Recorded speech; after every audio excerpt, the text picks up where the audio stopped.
Catriona Power. I'm the VP of Partnerships and Strategy here at Foresight Clean Technology Accelerator.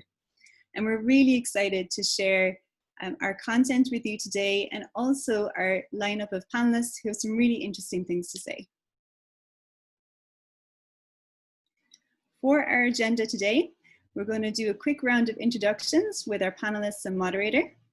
I will then go into a quick presentation about the core Cleantech cluster and our work on agriculture and food with regards to roadmaps, an overview of roadmaps for the agriculture and food sector in meeting climate targets. We will then move into a moderated panel discussion with our group of panelists, and then we'll move to Q&A and closing remarks. Thanks again for joining us today. We're really excited to host this. So I'm going to pass it over to our guest speakers to introduce themselves. I'll first go with Corine, then Greg, and then our moderator, Diane. So Corine?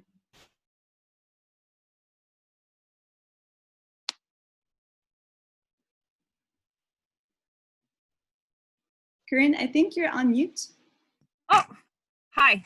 My name is Corine, and I primarily consider myself a farmer. I wear many hats.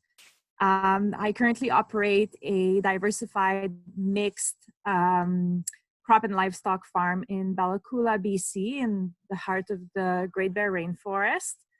And our farm has practices a lot of regenerative agriculture techniques.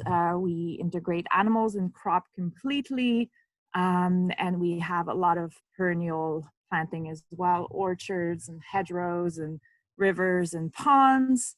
I also operate a small consultancy business called Closed Loop Agricultural Services, and I help farms and organizations plan and build more resilient integrated systems.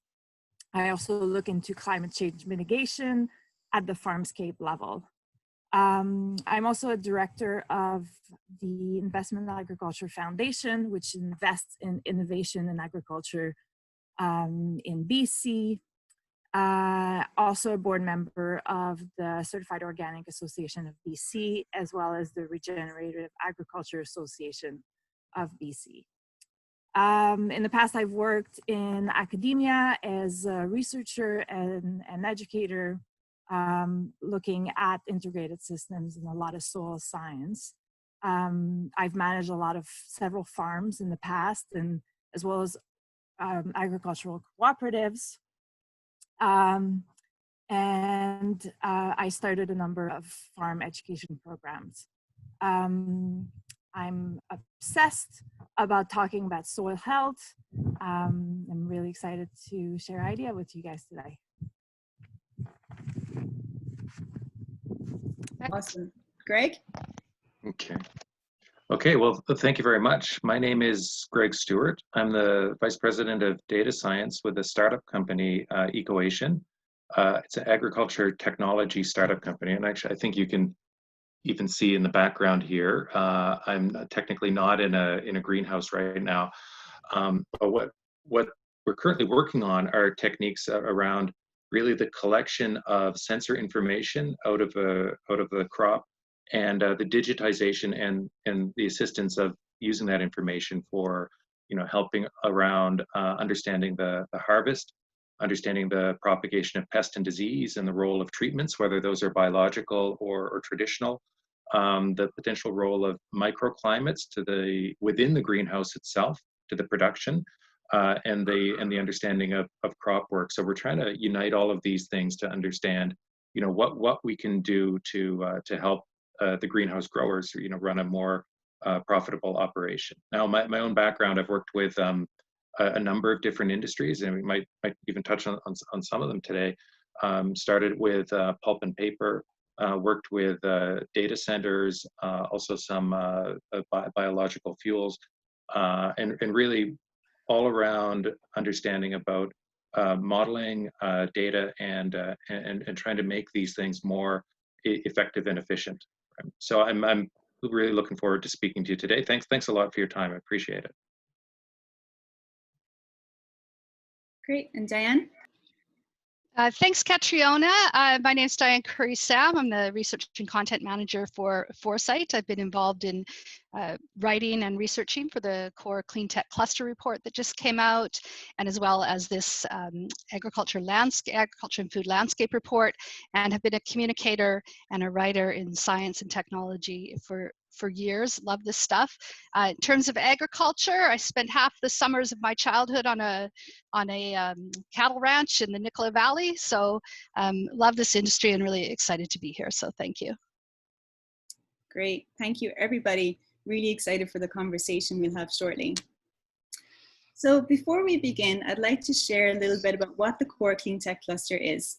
It's a new initiative from Foresight Clean Technology Accelerator, and it's built around a Helix 5 model where collaborations and partnerships with investors, SMEs, academia, government, and also with industry is really paramount to how we shape innovation, clean tech innovation and agri-food innovation going forward. And our mission is to support a clean economy and position BC as a global center for innovation, talent and capital to scale clean tech across industries. Our goals are to strengthen local and global partnerships to accelerate activities, to showcase BC as a place to invest in clean tech companies and projects, to facilitate and engage stakeholders for impactful collaborative clean tech projects in BC. Just like today, facilitating these conversations is incredibly important to help us identify gaps and where we can move towards going forward. To foster skills and talent for clean tech commercialization and scale up, and also to promote opportunities and programs to increase international exports within the clean tech and agri-tech sphere. The sectors that the Core Clean Tech Cluster focuses on are built environment, natural resources, which includes mining and forestry, agriculture and food, energy, transportation, and water. And so why are we here today? Well, today's session is all about this roadmap landscape review that our team has been working on at Foresight. And we've been doing this for every sector that I mentioned earlier. And agriculture and food is proving to be a very interesting area when we did a deep dive. We want to learn what roadmaps and approaches are in use for the agri and food sector in BC in relation to meeting climate targets, whether that's 2030, 2040, 2050. And why is agriculture and food so important? Well, we have a number of competitive advantages in BC. It's a very large food processing hub with over 3,400 food processors and distributors in the province. It's a $14.9 billion industry, so it is very competitive and it has value-add products. We actually found as well that the agri-food innovation landscape in the province varies across the value chain in various different technology subcategories. For example, ranging from energy efficiency for processors, to all the way to biogas and biofuels, to also looking at different types of plant science to be able to support new plant growing. There's also a high variety of crops and food products that we sell here in BC, that we grow and sell here in the province. And why is this important in terms of climate change and meeting our targets? Well, it's said that agriculture and food production is responsible for 1/4 of the world's greenhouse gas emissions. And if we need to keep up with our growing population and the demand for food, global agricultural production will need to increase by an estimated 38% by 2030 and 60% by 2050. So now we have this convergence of a food security issue combined with a climate change issue. And how can we close that gap? And how can technology and innovation play a role? From our observations, from our research and interviews with stakeholders, we found that in BC, there isn't a widely used industry roadmap in place to guide the agri and food sector industry towards climate targets. We found that provincial accounting for ag emissions excludes emissions associated with stationary farm equipment, on-farm transportation, and doesn't take into account the potential for carbon sequestration at the farm level. We found there wasn't a mechanism for monetizing carbon sequestration at the farm level as well. We also learned that agriculture has long growing and production cycles, and therefore returns on investment on innovation or new technologies do not necessarily conform to standard quarterly business cycles, which may make it a barrier to investing in new products and services that can support either productivity or reduction of emissions and things like that. We found that it's a high cost for methane reduction and management of livestock. And we also found that many current regenerative systems are built around family farms. They're very positive and they're great, but how can we scale this to another level to support regenerative agriculture and combined with technology solutions to support climate change mitigation and adaptation? So our recommendations, based on our short report and interviews, which is available online, and I'll share the link with you after this webinar, is to develop a BC-based roadmap for the agriculture and food sector with emphasis on food security and GHG reduction, to develop a method of accounting for and certifying carbon sequestration, as well as other market mechanisms, to fund industrial challenges. And this is an interesting component where industry, whether it's in processing or in production or across the value chain, may identify opportunities for emission reduction or compliance with environmental regulation, and they may be seeking technology innovation, but not sure how to go about it. Often we have a challenge and we can find the technology providers to support that. It's an interesting market mechanism that can support commercialization of new solutions and have a win-win, as it can help to reduce costs as well and not just have an environmental benefit. We also want to recommend the introduction of capacity building programs, for farmers to first of all learn about what are the technologies that are readily available to support carbon sequestration, regenerative agriculture, technology solutions, and also train them in how to implement them.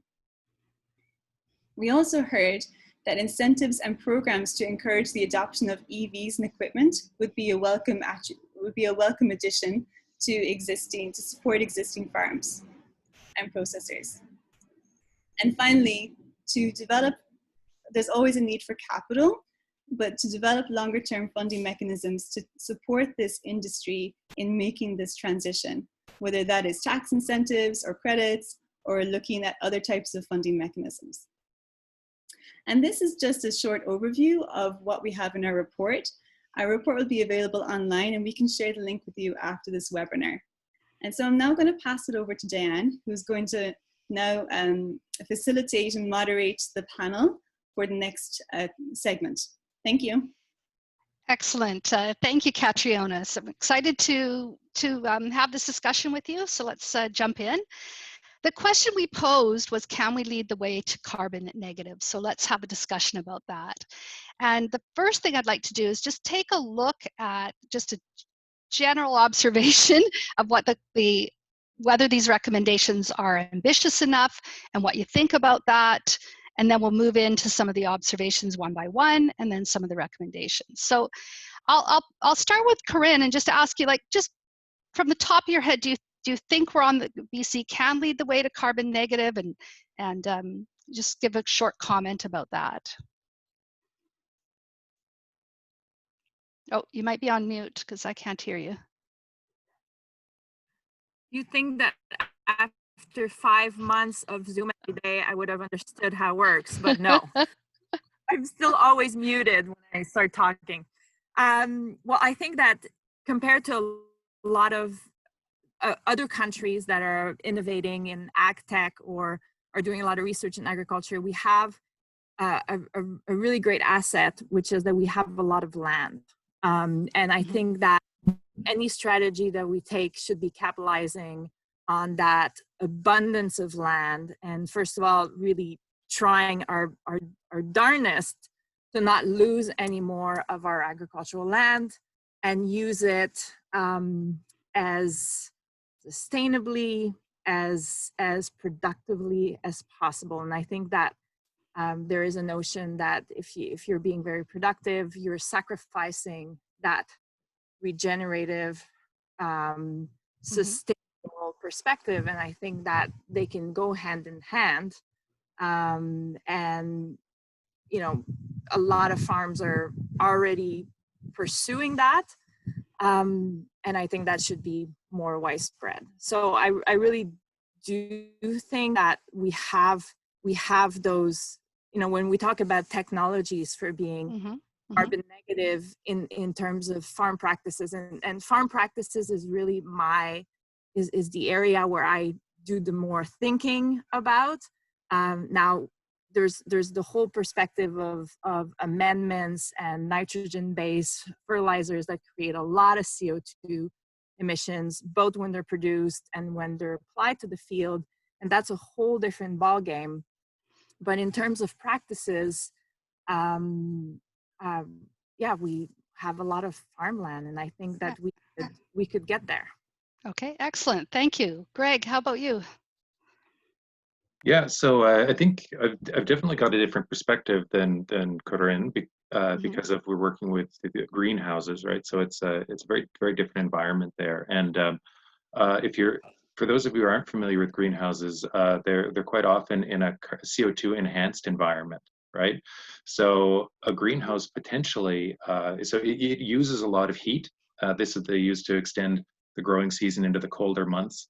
And also CO2, the higher level of CO2 can promote the growth of the crop, of course. Now, both of those things can be gotten in good and bad ways, right? And I think a common way of getting this stuff, it would be to say burn some natural gas, and you can get both heat, you can get CO2 out of it.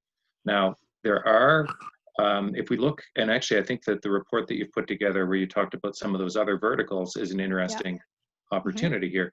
So there are greenhouses who get those things. Like there are certain industries who put CO2 and heat as just waste products, right? Now some of the greenhouse customers are talking about co-locating with, say, data centers who put off a ton of heat and clean CO2.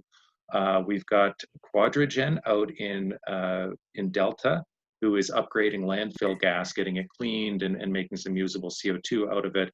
And then also in Ontario, there's examples of plants who are greenhouses which kind of hook up with an ethanol plant to use those produce a ton of it. In a former life, I used to work with those waste heat and CO2. And so that if we can look at combining these things, so we don't necessarily look at some of the agricultural examples as just purely an emitter, but rather if we can start to use some of these integrated with other industries, I think that that's something that is quite interesting for us here. Excellent, excellent. Thank you, Greg. It looks like we've got the right two panelists because we've got two different perspectives, but kind of a sense that, yeah, we can do this if we pull together. So I appreciate that. Catriona, if you could go back to the observations, because now we're going to go through some of them. There we go. So what we're looking at for the observations is to just take a look at them one by one and just go back and forth between the panelists and say, okay, what do you think of this observation? Have we hit the mark on it? And just kind of comment a little bit on its significance for the overall sector in BC. So I think last time I started with Corine, so I'll just start with Greg. If you could take a look at that first one, the fact that there's no widely used industry roadmap. What do you think of that? And yeah, I think the impression that I got from the list, right? Maybe instead of starting with the first one, was I do think it's quite good. I think the one thing that I would want to perhaps emphasize in this is farmer profitability. So when we talk about it's important to have something to be sustainable, of course. Now, if a lot of farms work on very razor thin margins here, so actually, as long as we don't say just point the finger to the farmer and say, "Hey, you need to get cleaner." Sure, it's going to cost more. And then we end up accidentally, bankrupting people. So I think if we could find a way of making sure that whether it's through initializing subsidies in order to get things going, but in any event, we have to look at something that is going to be economically sustainable along with being sustainable from an environmental perspective, right? So I would try to, I guess, focus any of the initiatives into something that would end up with a longer term sustainable approach to these things. Excellent, thank you, Greg. You took a really a holistic look at all the observations at once, really, and that's fantastic because we do talk a lot about. So you're looking at the economics of the whole situation to make sure it goes forward. So appreciate that. Corine, do you have any, you can either go through them one by one or do the same thing as Greg and do a general observation. So I'll echo what Greg was saying. When I looked at the observation and I read the report, I also came up with some ideas which I could individually fit in under these categories, because this is very high level. Just mosquitoes. Sure, please share. Yeah. Yeah, so it's very high level. So I do have a lot of things to say, especially about the three last points on the list. And so maybe I can do this a little bit later. But in terms of the industry roadmap, I wonder which industry we're talking about, because it's so diverse. If we're talking about the agricultural industry, it is so diverse. There's so many moving parts. I mean, there's the animal feed that has a total different scenario. There's the growers, the greenhouse growers. And so I think we need to be talking about several roadmaps. But in terms of, I always like to go back to regenerative agriculture, in terms of guidelines or roadmaps. Most of the things that make up sustainable and regenerative agriculture are things that humans have been practicing for millennia, that we're just getting back to. So we lost a lot of that knowledge. And we're just getting back to it. It's been very,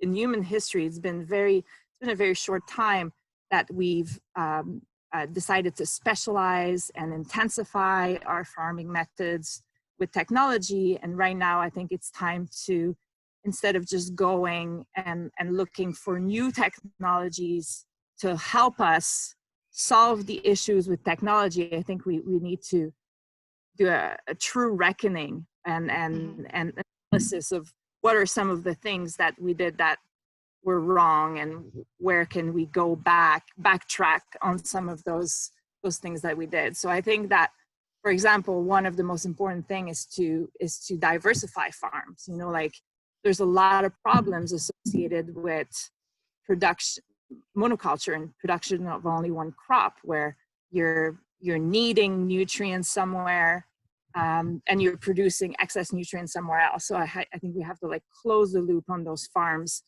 And so, yeah, it's not going to be a quick fix, a quick transition. But I think we're talking about several roadmaps, and it can get very, very complicated really fast.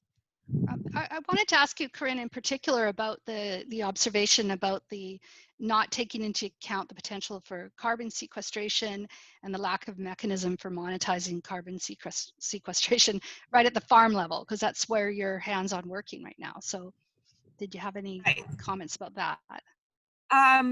So I think that looking at carbon sequestration and quantifying at the farm level is very complicated, is potentially very costly. And so I think this is where a good innovative technology can definitely step in to the plate and resolve those issues. Because currently we're talking about equipment. If you're really wanting to calculate CO2 on the farm level, we're talking about equipment that is very prohibitively expensive. And then there's also, ground cover and remote sensing, satellite imagery that can be used. But then there's privacy issues. Like, farmers are set in their own way. So it's very, so instead of that, or not instead of that, but in addition to that, I think it would be a really good idea to identify those known farm practices that sequester, that add organic matter to the soil, that build the soil, and for consequence sequester carbon, like, for example, like cover cropping, for example. How much time does a certain field spend bare versus covered, and things like that. And I think that to identify those strategies and reward those strategies, incentivize those strategies in some way or another, And then maybe we can start by, like, for example, there's some farms that are certified organic and they get inspected and everything else, but there's a lot of claims on the market right now, like pasture raised, natural, that are not regulated. And what right? are they? Okay, yeah. Consumers are very, very confused, and they don't, like, sometimes they're thinking they're getting pasture raised meat, and when they think of a system, they're thinking of the animals on pasture year round, and the reality is very different. So Excellent. Oh, wait, the slides seem to be moving. Just before, thank you, Corine. Greg, I just noticed you're sort of nodding a little bit. Did you have anything to add to this slide as we're kind of going over it before we move to the next one? No, I'll let you move to the next one. That's fine. All right, perfect. And just so the attendees know, there's a couple of questions open. We're going to have some time for Q&A at the end, so we will get to that. So the next thing we want to do is look at these recommendations. Now, these are a short number. There's obviously thousands of recommendations we really could have come up with, but these are just high-level ones that we looked at. And I'm wondering for just a comment on it. Even just giving, if you could, kind of a ballpark recommendation, like this is really important, this is a 10 out of 10, or it's important but it's a 5, or just kind of how you feel about these recommendations. No one will hold you to it. It's just a little commentary as the experts in the field. So why don't I start with Greg on recommendation number 1, to develop a BC-based roadmap for the agriculture and food sector with an emphasis on both food security and GHG reduction. Yeah, no, I mean, so first of all, I had trouble ranking these because I think they all potentially have some set kind of role to play. I do believe, to answer your question, the first one is important, to get a roadmap. I would like to see that, be broader than just agriculture and food. And I saw somebody in the Q&A even mentioned on-farm biogas, right? So I think being able to think, broadly this way, and maybe even whether you're getting these things from your own location or from outside, this I think is part of the conversation here, right? Now, when it comes to on the challenges slide, which was one before, you'd mentioned something about the long cycle times to learn, right? And so this, I think the introduction of the capacity building programs that you're talking about, if we think about, and I would love to hear from the audience on this one, because this is an area that I spend a lot of my time in working at. Now, you can shrink up the learning cycle of these things. I mean, the slowest way to do it is to have every farm in BC learn on their own about what works and what doesn't, right? So if you can, by collecting the right data and by compiling these things, and you can find, start to compare one set of farming practices to another, either within a farm, if you want to, just kind of section off an acre, or between farms, you can start to accelerate this. Now, those tools have great promises, right? So you've got, and I'm one of the makers of them, so I get it. They can, you look for things like yield and for profitability out of them. The challenges of them are, they do need to be easy to use. They do need to consider how somebody is going to be using them, right? So not just ease of use, but whether somebody needs to be entering the data when they're out in the field, or can that wait till they go back to the office? You need these things need to work, otherwise people don't use them. And as well, one app is great, 12 apps that don't talk to one another, and they all do something a little bit different. You have to, nobody likes this, and no one you also have to worry about the challenge of getting the data in and keeping these things evergreen, right? So that you don't want to be offloading a massive data entry problem onto a farmer. It should be something that fits into the daily workflow, and also enhances, how things are going. And I would love to know from the audience out there their experiences with these things, and how they've used them, and if they've had any of those challenges. If they just were interested in learning that, for sure. Perfect. So audience, type away into the chat room or the Q&A. We will get to that and answer Greg's question for him. So you see the roadmap, yes, thumbs up for that, and definitely are interested in the capacity building programs and looking at that. So thank you, Greg. Corine, do you want to do the same thing and look at some of these recommendations and comment on them? Yeah, well, there was just a comment, I will just get her name, by Mayan, saying that a lot of the solutions, on-farm solutions, are not much technologies, but rather practices, such as continuous ground cover, diversity, integration of animals. And she's asking, she or he is asking, if there's good examples of farms that are scaling up these practices. There are. So right here, somewhere it was saying that it's family farms. So there is a notion that it's the very, very small scale family farm or the hobby farm or the homesteaders that are doing these regenerative practices, and that they're in fact not profitable. And I agree totally with Greg that if we can't make a living farming, we will not do it. It's a lot of work.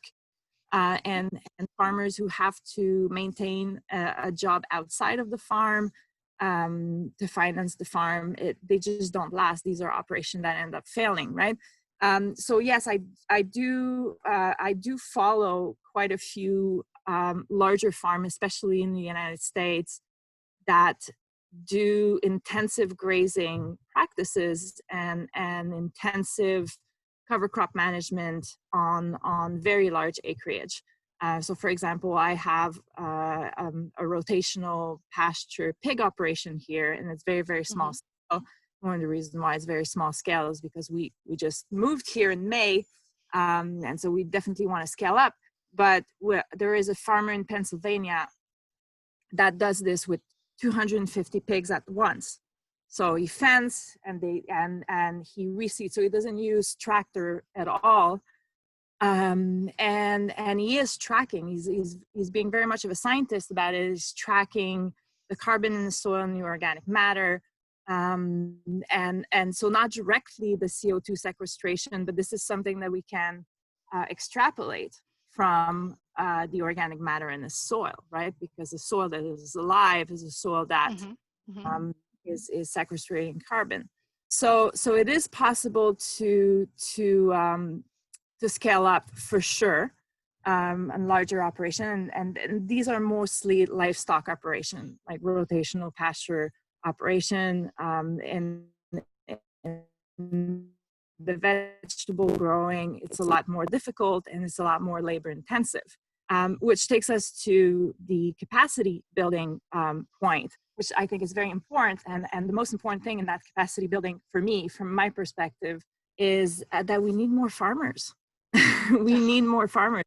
Yeah. 1% of the population of BC right now that is involved either directly or indirectly in the agriculture business, agriculture sector.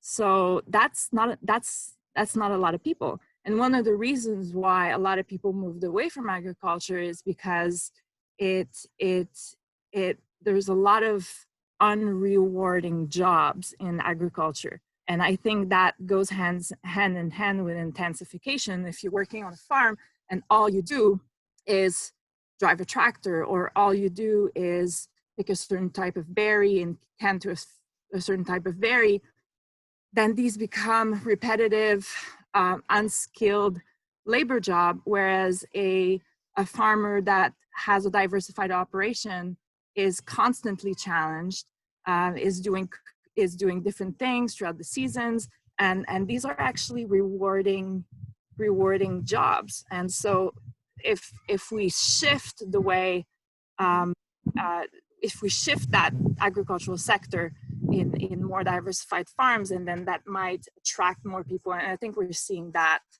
already. And all the obstacles of actually a regulatory framework that is not designed or conducive to the successful development of smaller farms, right? Excellent. So that's completely different.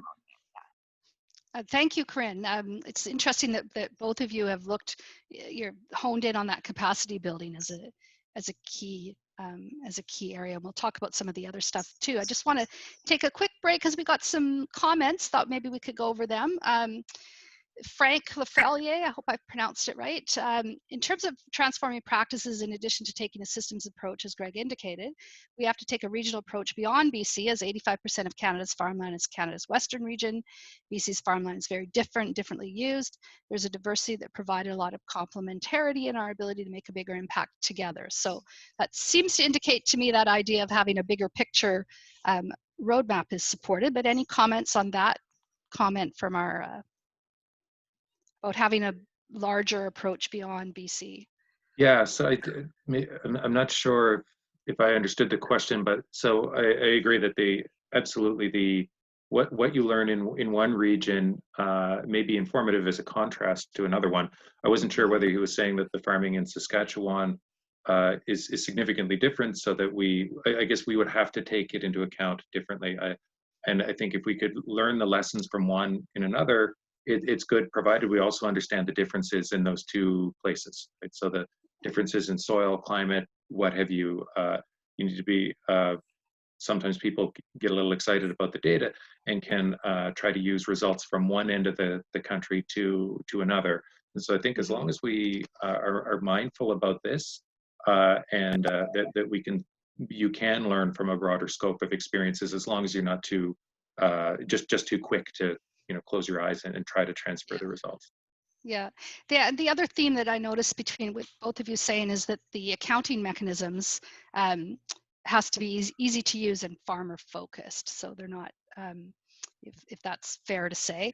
And I think that also leads into this next comment that's coming from Christopher Bush about data-driven, mission-focused, leverage blockchain. He's talking about some of the technologies, well-designed systems integration. So that seems to be exactly what we're talking about here. I don't know if Greg and Corine, if you agree with that. I just want to mention that someone has made that comment. So, Corine, go ahead, Greg. You want to take the first cut? Go ahead, Corine. It feels like a question for you, Greg, because of the technology and blockchain and all this stuff. I think that's your world. Okay.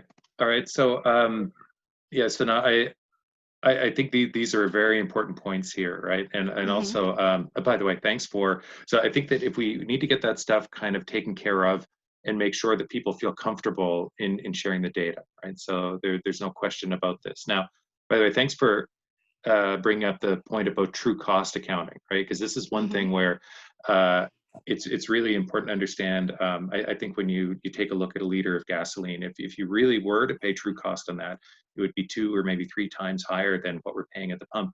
If true cost, meaning that we're going to pay for not only the cost it took to get it and refine it, but also to remove it from the atmosphere later.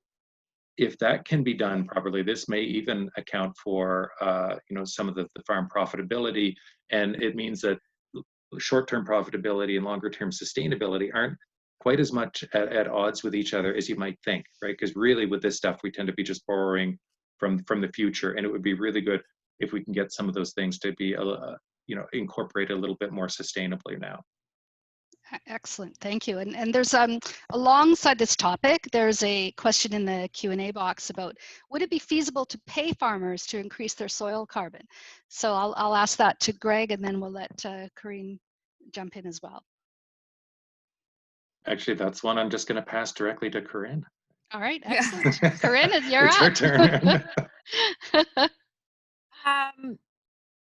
What I would like to see as a situation is I would like the customers, the consumers, to ask for that. I would like people to care enough that they seek that, and they are actually get informed about farms that are doing these practices that sequester carbon.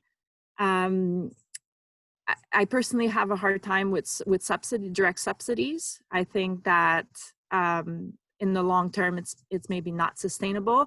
However, I can see how there could be some funding to help farmers go through a transition period into those farming techniques.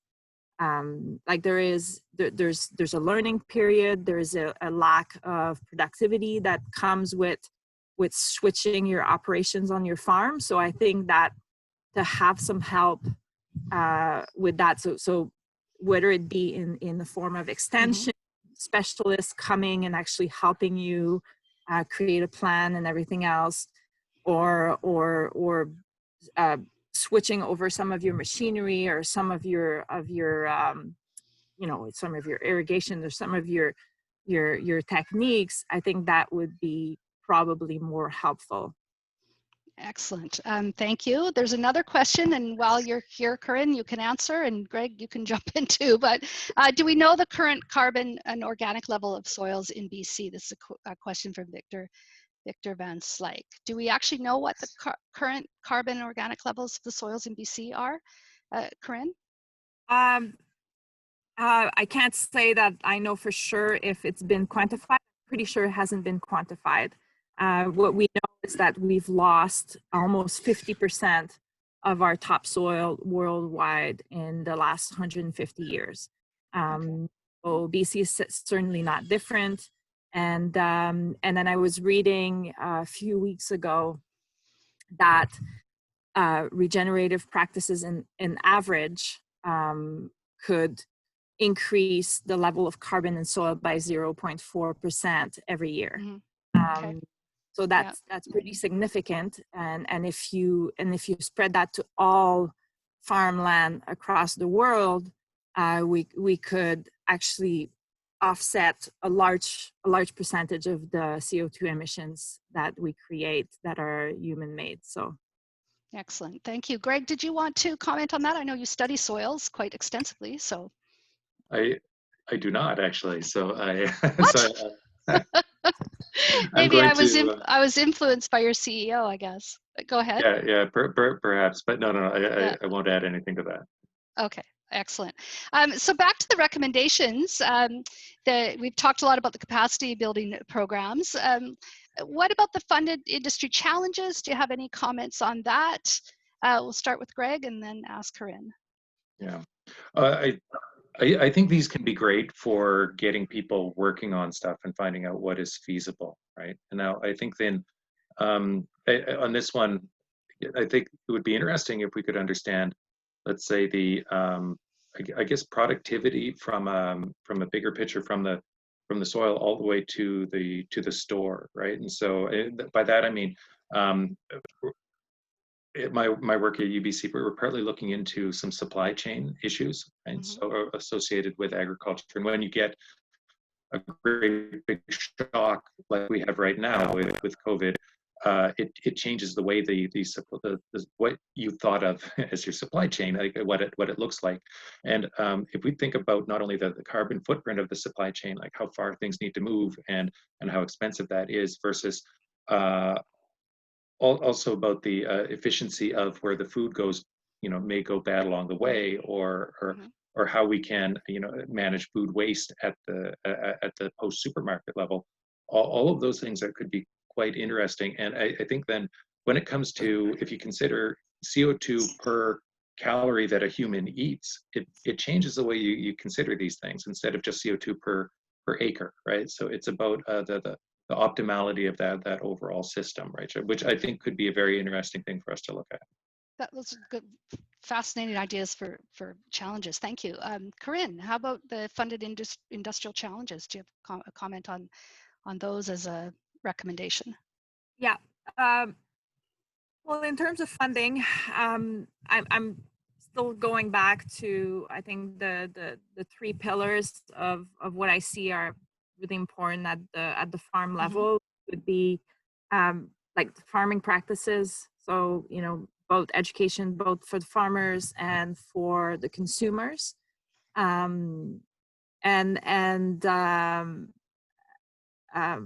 so I think that these two are very, very important for getting these practices more widespread, and also to get the understanding that we also need to somehow get that long-term perspective on our management of soil and farms and the way we grow food, because it's currently, a lot of people perceive that you are sacrificing your productivity if you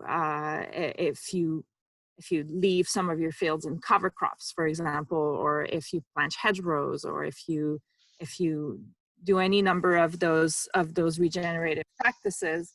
But in the long run, there's a lot of studies that show that in the long run, your productivity is actually increasing, and you don't hit that brick wall of having a soil that is completely depleted.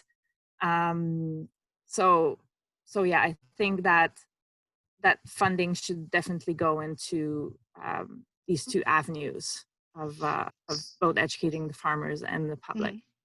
Actually, Good. maybe. Oh, sorry. Go ahead. Greg. I was just going to add on to something that Corine had mentioned there about cover cropping. One interesting thing, speaking to some weed scientists at Ag Canada, a knee-jerk thing to do to weeds is to spray them, and then they die, and you're happy about that. But over time, these things, they'll build up a kind of a resistance to the spray. And so what's interesting is that cover cropping is used as a way not only for regeneration but also for the weed control, right? So it's once the resistance to the glyphosate or whatever chemical you're putting down gets to a certain point, the cover cropping actually becomes more economic on a short-term basis for the weed control. And for certain weeds in BC, we're apparently getting about to that tipping point, which actually could have a nice follow-on benefit for regenerative benefit that never even occurred to me till just now. Excellent. Thank you both. And it looks like that last point about the developing longer term funding, you both have mentioned a longer term approach. So I think that kind of relates as well. So appreciate that. Our time's wrapping, and I've got some questions from the audience. So I'm just going to go there. There's a question from Annie Lalande. A question going a bit different direction. Food waste has been highlighted by the Eat Lancet Commission report in 2019 as a significant contributor to the environmental impact of food production, increasingly recognized as a major problem. Should this be raised in a priority in BC? How do you see food waste reduction at the production level being addressed in the context of these recommendations? Big question. Greg, do you want to tackle that first, and then we'll, because you kind of looked, you're nodding as I was saying. Sure. I'd mentioned something about it earlier about the, you know, if we think about the productivity going from the farm all the way to what somebody actually eats, is I think a really important question there. And I think companies like Food Mesh, who are working to sync up you know, the waste out of the supermarkets with different charities, are a really good thing to be looking at. So basically, it's a long-winded answer of saying yes. Right? I think it absolutely should be on the radar. Excellent. And Corine, do you have a comment on that? Yeah, well, my comment is that at the farm level, at the production level, there's no waste when you have a mixed farm, because all waste is someone else's forage. Every crop failure becomes a forage opportunity. Every wasted food becomes pig or chicken food. And this is how you close the loop for farms. And so that, I think that's the optimal model we should be striving for. And even if that's not at the level of a single farm, there are farms that exchange things, right? Like here in this valley, I get people coming with their pickup truck full of old cherries and fruits and things like that all the time, right? And so there is no waste. And at the urban level, of course, things are very different. Urban farms play a really important role as well, and they need compost and they need nutrients, and they can't have these mixed operation with lots of livestock. And so I think the food collection and the composting and the vermicomposting and the compost tea making are all businesses that are really important to have. And they play a really important service, and that's localized, like nutrient-based products that are really, really important, and that take us away from our reliance on chemical fertilizers. Excellent, thank you. That passionate energy behind this is good. I have another question addressed to Corine, so I'll just jump into that. Corine, can you comment to the process of supporting farmers to transition to more regenerative practices, and if you think this can be solved at provincial level, or will it take a federal and coordinated approach to see meaningful and faster progress?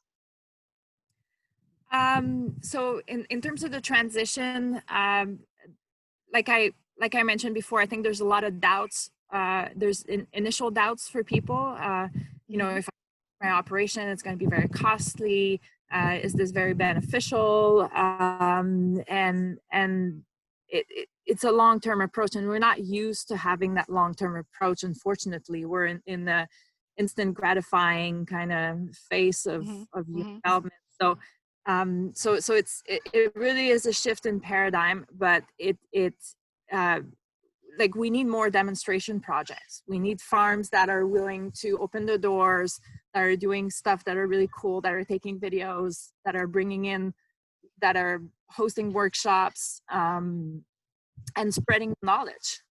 So that's farmer to farmer extension, and then there's definitely a role for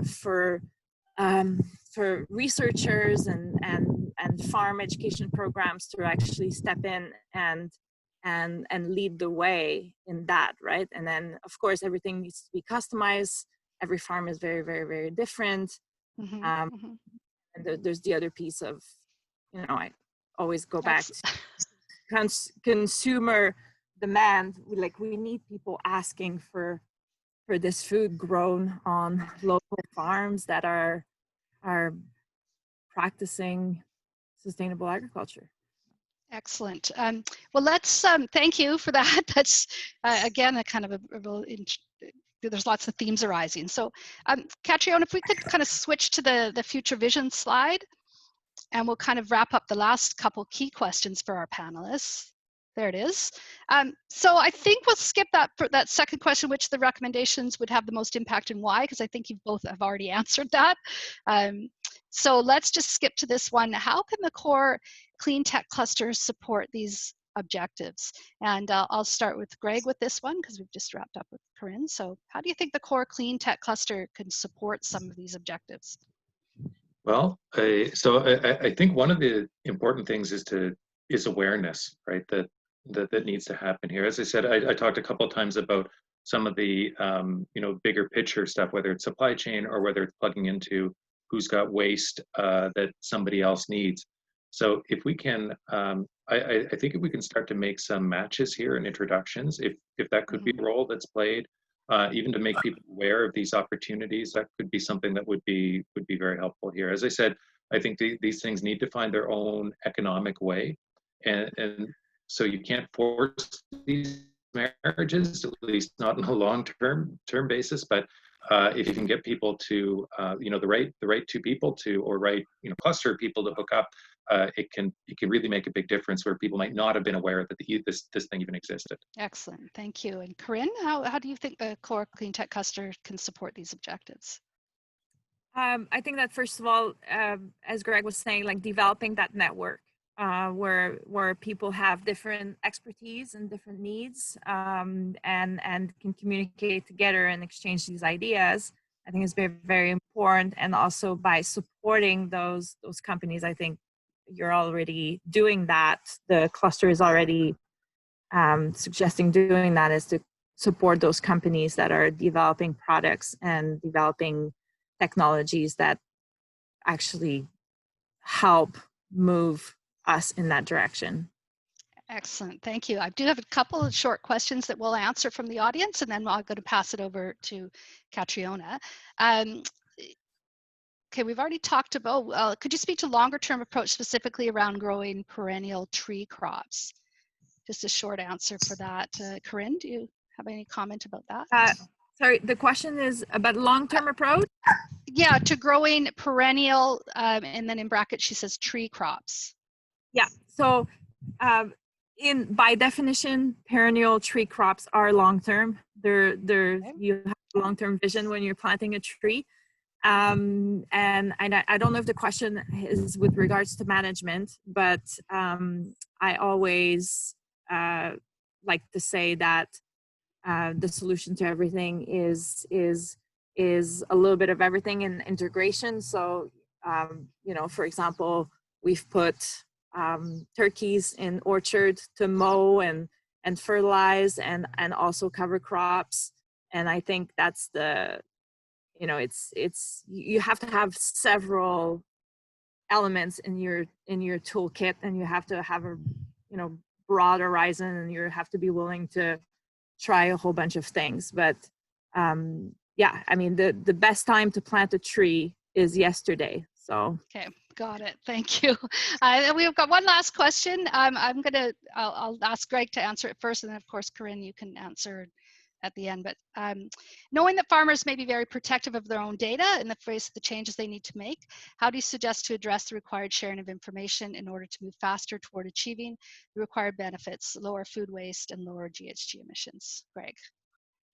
Okay, yeah, no, thanks. It's a real important question. I think probably if we look at some other industries which maybe have digitized already, we may be able to see some patterns there. And I think typically, if people feel will move to working with data if they absolutely own it, right? And so one easiest way is that it just simply never leaves on premises. Now, that gives you a limited amount of exposure to this.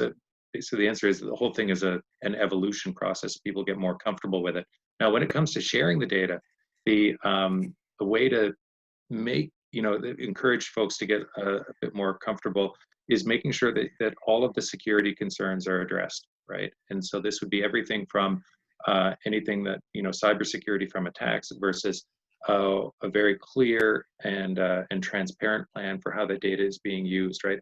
I mean, none of those are silver bullets. Will make everybody happy about sharing all of their data. And there's certain types of data that people are especially protective of and are worried about. But those are the things that I think you need to do to start to move people along that path. Excellent, thank you. Corine, if you had anything quickly to add to that comment about the data? Or? Yeah, well, the data and confidentiality issues is what I had mentioned originally as a big obstacle to tracking the CO2 emissions from farms. It definitely has to be aggregated and before presenting to the public, it needs to be aggregated and kept confidential. And I know for a fact that farmers are very leery of being observed and scrutinized, and very sensitive about being criticized of, you know, their practices. And so I know that has other programs that are monitoring farmland development through aerial photography, and that didn't go so well with the farmer population. Got it. Yeah. I mean, I think the key will be to really address the benefits and make it, if the benefits are very well established, then that's feasible. Thank you. Thank you, Corine and Greg, for a very productive discussion. I'm going to turn it over now we've answered all the questions. I'd like to turn it over now to Catriona to wrap up, and I really appreciate the energy and insight that you brought to this discussion. So thank you very much, and hand it over to Catriona. Thank you, Diane, and thank you both Corine and Greg for joining us today. Really interesting discussion. There's lots of key takeaways, whether that's, you know, about system operability, you know, at the farm level with different solutions, whether that's about profitability, capacity building, supply chain and how to drive efficiencies across that, and, you know, new methods for cost-effective carbon sequestration. Lots of interesting ideas. We're going to do a quick write-up of this and be available on the Core Cleantech Cluster website, and we'll also share the webinar there as well as the report. So next week, we're going to talk about energy sector, and we'll have invited panelists again. And yeah, please do get in touch if you have any questions or you'd like to learn more about the work we do at both Foresight and the Core Cleantech Cluster. And thanks again to everyone for joining in for your time today. And yeah, it's been wonderful, and we'll speak to you soon. Thank you. Bye. Thanks, everyone. Thank you.